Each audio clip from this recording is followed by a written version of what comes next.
Power ہے وہ ہمیں نہیں مل رہی. تو مدینہ کی ریاست میں صرف آپ کو یہ سمجھا دوں کہ وہ ایک ایسی ریاست بنی تھی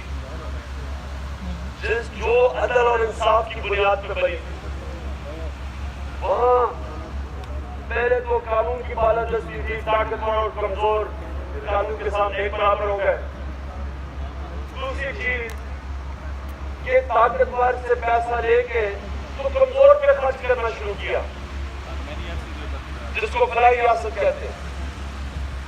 لوگوں کو, کمزوروں کو, غریبوں کو, بیووں کو, معذوروں کو, بوڑھوں کو ریاست نے ان کی ذمہ داری لی. یہ دنیا کی تاریخ میں پہلی دفعہ ہوا تھا.